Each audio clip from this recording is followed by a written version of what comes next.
Okay, this part of the notes is for finishing up for fourth block.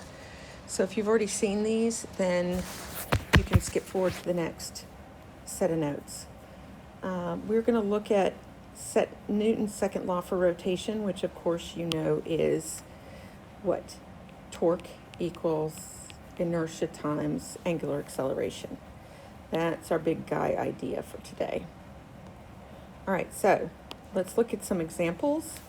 We have a tennis ball that has a mass of, so we've got a mass here and a radius. Rotation of the ball is given by an equation. Told you they'd always give you the equation. What's torque is required to give us an angular velocity of 5 radians per second in 0.6 seconds. So if we're looking for torque, we need I, which we're going to be able to find, and alpha, which we don't have. What we have is omega. So what we need to think about is omega initial is going to be 0. Omega final, we know, is 5 radians per second. And we have a time of 0.6 seconds. So if we think about the formula, omega final equals omega initial plus alpha t, then we can plug in what we know, that's 0. So we have 5 equals alpha times 0.6.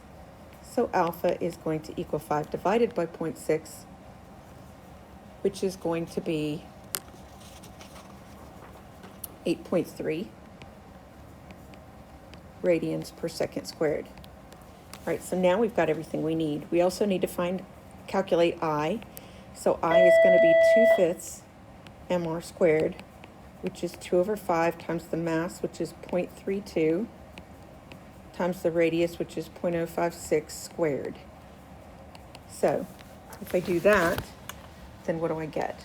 I get,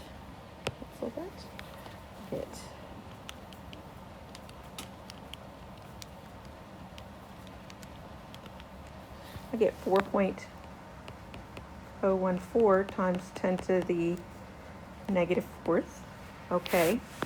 And inertia, of course, it's going to be kilogram meter squared, okay, because it's going to be mass. Inertia is going to be mass times radius squared, so mass is kilogram, radius is meters, so kilogram meter squared. So let's plug all this in. To find the torque, we're going to take our 4.014 times 10 to the negative fourth, multiply that by 8.3, and we get 0.0033, and torque, of course, is Newton meters.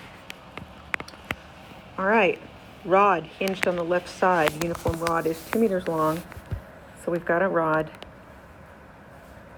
hinged on the left side here, so this is my pivot. It is 2 meters long, mass of 3.6 kilograms. What's the angular acceleration of the rod at the instant it's released? Well, if this is a uniform rod, which it is, then we know that this is acting, the mass is acting, however, here at the 1.0 meter mark as a torque, okay? Hey. Okay, so we know that happens at 1 meter. So if we're looking at torque equals I times alpha, we're looking for the angular acceleration. The first thing we can do is find I. So I, the inertia for a rod, a thin rod at the end, rotating is going to be 1/3 mr squared, which they should have given you in this problem, but I'm telling you now. If it was at the center, it would be 1/12. But, so what we know is 1/3 mr squared. So we're going to go ahead and plug that in. 1/3. The mass is 3.6 kilograms, and R is what? R is 1 in this case because it's acting the radius, the distance. Oh, hang on a second. I take that back. It's 2 because it's the length of the rod. So the length of the rod is 2, so this is 2 squared. So 1/3, 3.6 times 2 squared.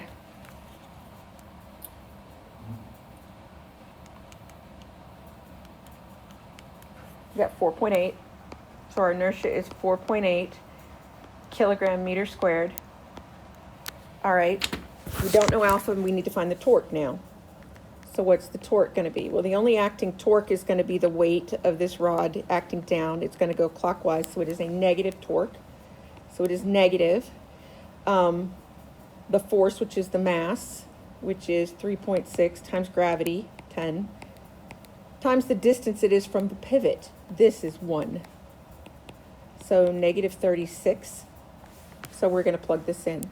So negative 36 is equal to 4.8 times alpha. So we divide by 4.8 and we get alpha is